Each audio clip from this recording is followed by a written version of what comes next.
There is a rumor that Trump plans to ban outsourcing to India.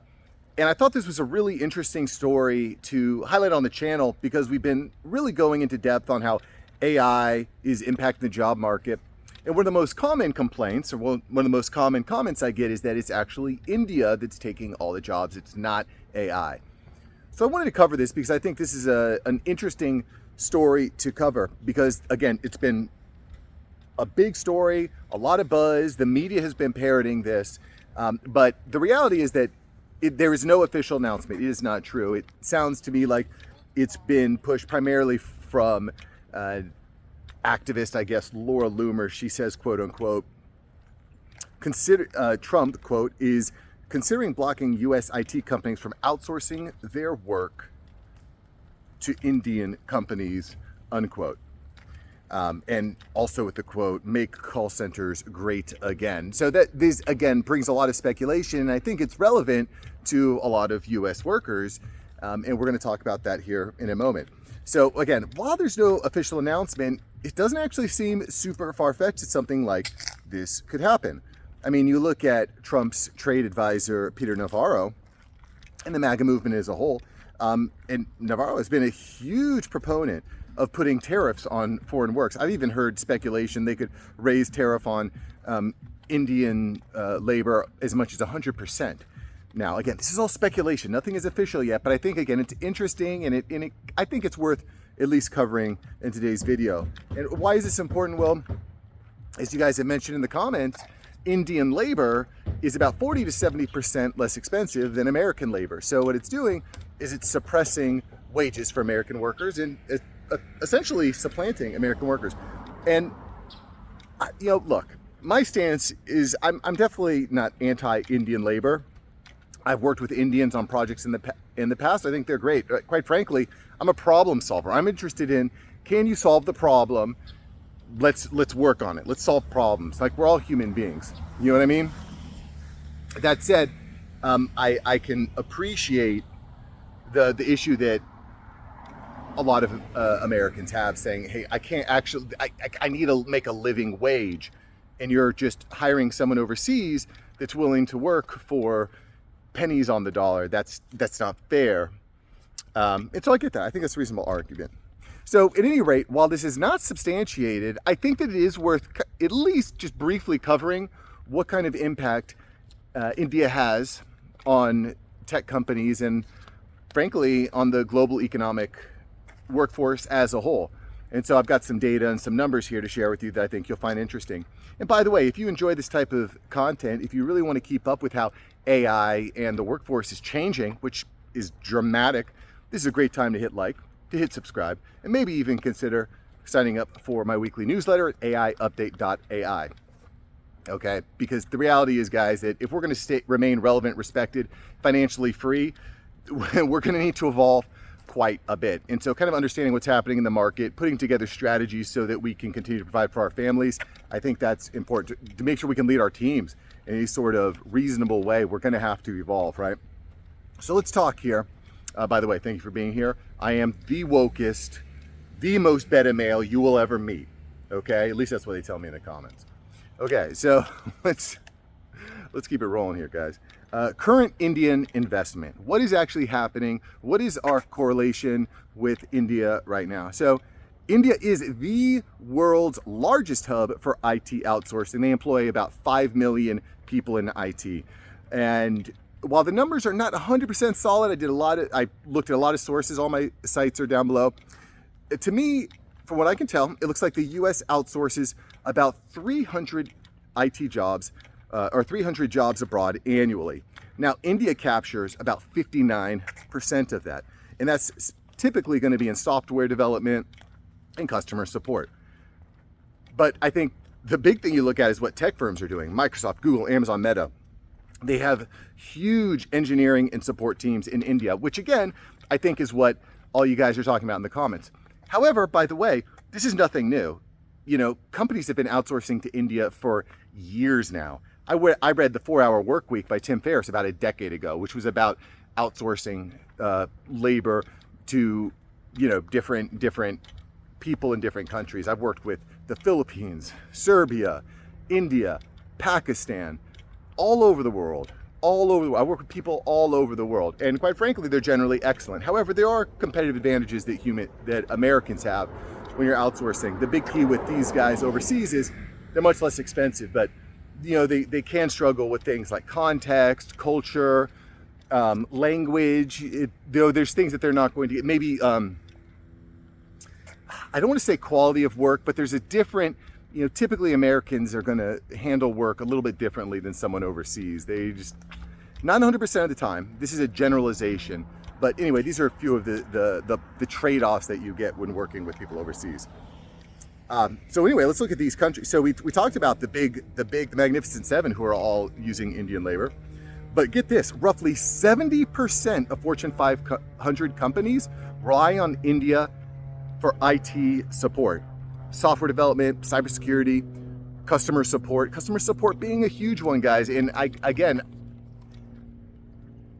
I'll talk a little bit about where AI comes in just a moment, because that's where my main focus is. But the question is, again, why are they outsourcing? It's because of the cost. The labor cost is about 40 to 70% less. But it doesn't stop, guys. It doesn't just stop with the hiring of people. These companies are building huge investments into infrastructure overseas as well, specifically into AI. I covered in a video a few weeks ago, I'll post a link to it here. Microsoft is actually investing $80 billion into AI, and $3 billion of that is going into cloud and AI infrastructure in India. Billions and billions of dollars in infrastructure over there. Huge data centers, massive amounts of power that are plugging them along. That is happening in India. Microsoft is there. But it's not just Microsoft. Google, $10 billion in digital infrastructure in India. Amazon, they're spending $233 million in fulfillment networks over there, and another $12.7 billion into cloud infrastructure. And by the way, guys, I think this is something to at least highlight if you're trying to figure out, like, where am I going to make money? How am I going to remain relevant? Something to think about, guys, is these companies are spending tens of billions, if not hundreds of billions of dollars on infrastructure, data centers. I mean, this is happening all over the place. I covered this in another video. I'll post a link to it here. Meta is building a $10 billion data center in Louisiana.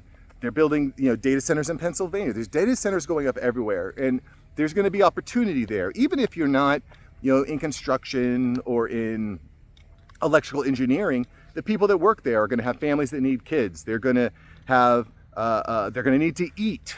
They're going to need to have cooling. They're going to need to have cities and porta potties, garbage. They're going to need all these different services. So, and again, I'm getting a little bit ahead of myself here now, but we're moving into a world where a lot of the problems that you've solved in the past are going to be solved in different ways, using AI, using robotics, okay? So a lot of the problems that you have solved in the past and been paid for are going to be solved in different ways. But what's going to happen is there's going to be new problems to solve. There's new problems to solve, and that's kind of what I'm talking about when I look at these huge data centers. Where's the money going? Where are the opportunities? And guys, that's why I'm covering this, what I think is the most relevant news, so that you can try to find those opportunities. But who's getting fired? Okay, what do those people need? What's their problem? How can I help solve their problem? Like, where are the problems that you can solve? We have to be adaptable right now. We cannot just sit on our back and wait for opportunities to come to us. We're gonna have to think differently. We're gonna have to think differently to get that competitive advantage.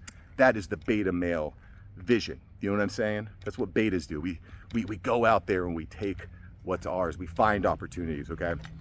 So what's the bottom line here, guys? India plays an insanely large role in the tech ecosystem. I don't disagree with you. When you guys type in the comments, I don't disagree with you. But here's the thing, that is not a new thing. India has been a major player in tech for decades now. This is not new. This is not new. What is new is artificial intelligence. And artificial intelligence throws a huge wrinkle in this entire idea that AI is always India, or outsourced India. I just don't see that, guys. I think AI fundamentally changes the way that we operate. And you can even look at this with India. the largest tech company in India, TCS, is firing thousands and thousands of employees because typically in the middle management, which is interesting, but they're firing people because they just don't need it. They don't need them anymore. They're using AI to serve as a force multiplier. The urban youth, I mean, look at youth unemployment in India is nearly 19%. And this is a trend we're seeing here in America too. College graduates can't find jobs. I posted an entire video on this. I'll post a link to it here. I think it's really important. College graduates are not finding jobs. The college graduate unemployment rate has increased from 5.8% to 6.6% over the past year, 8 months. The bottom rung of the career ladder has been completely wiped out. Why? Because companies are using AI to fill those roles. And this is a huge problem for the next generation coming up. The jobs that you were promised, that you went to school for, that you took out debt for, they are not there anymore. The problem that you were trained to solve does not exist. There are new problems to solve. So guess what? You got to go back to school, or you can get to the workforce and you can start to find a job so that you can start to solve those problems. So at any rate, while I agree, to kind of summarize this thought here, I agree that India serves a big part, and it definitely undercuts American wages, and companies are going to outsource. They have been outsourcing. They will continue to outsource unless there is some sort of ban. However, the AI is going to change the way that the outsourcing works. There's going to be, because if a company knows that they can just use artificial intelligence instead of a human, they're going to do that. AI is going to be cheaper. It's going to be, I think, more consistent in a lot of ways once the wrinkles get ironed out. Also consider, the job market is getting so crazy now, and it's not just AI, it's not just outsourcing, it's tariffs, it's bans, it's these huge economic powers. I mean, who knows who the next president is, but as soon as Biden got into office, he shut down the Keystone Pipeline, shutting down energy production. So who knows? There's going to be so much chaos here over the next few years, but chaos brings opportunity, boys. It brings opportunities. My advice, what I'm thinking of, how I'm approaching this personally with my business, with people with companies I do marketing consulting for, sales consulting for, use the AI to solve problems. Find specific problems in your organization, use specific AI programs to solve the specific problems. Make sure that you have measurable results, make sure there's transparency in the reporting, make sure that your people are on board and they understand how you're going to be measuring success. We're looking at other companies, other organizations, other entrepreneurs that are using AI to solve problems. As soon as they find a solution, let's talk to them, let's get with them, let's figure out the SOPs, how they made it work, let's copy and paste it into our organization. We're going to reverse engineer that stuff, right? Because again, this AI stuff is so new, people are still figuring it out. As people figure it out, we're going to mimic their results, and we're also going to try to innovate and be first as well. Guys, build your brand, build your personal brand. You do not know what you're going to be doing in 6 months to 2 years to 5 years. You don't know what you're going to be doing, but what you can do is you can build an online digital brand that shows that you are active, you are learning, you're educating, you are not staying stagnant. Build that brand, and then lean on the relationships that you have, guys. Don't cut out relationships. I think, and I was looking at this the other day, people that get referred to jobs are 4 times more likely to get hired and have success. So don't skimp on relationships. I know it's easy for men to become the lone wolves and to go out on our own, divide and conquer, but it's very important that you have people that you have relationships with. That's, again, get involved in the comments down below, guys. The amount of comments that are happening down below are staggering. Some really good conversations, some really good trolls out there. I appreciate you too. Thanks for the love. But get in the comments and look, if you have a really good comment that you leave below, I will pin you. I'll take down my newsletter link and I will pin you because I want to facilitate the best ideas. I'm learning just as you are. So anyway, big story here today, I think. It's like a big non-story, but I think it's interesting to cover. And if you like this video, I think you're really going to like yesterday's video. Yesterday, I talked about Salesforce firing 10% of their US-based headquarters staff. Pretty interesting. Salesforce is on a roll this week. They are firing thousands and thousands of people. They're using AI at scale. We're going to cover it all in yesterday's video, so go check it out. I'll see you there, boys. See ya. Peace.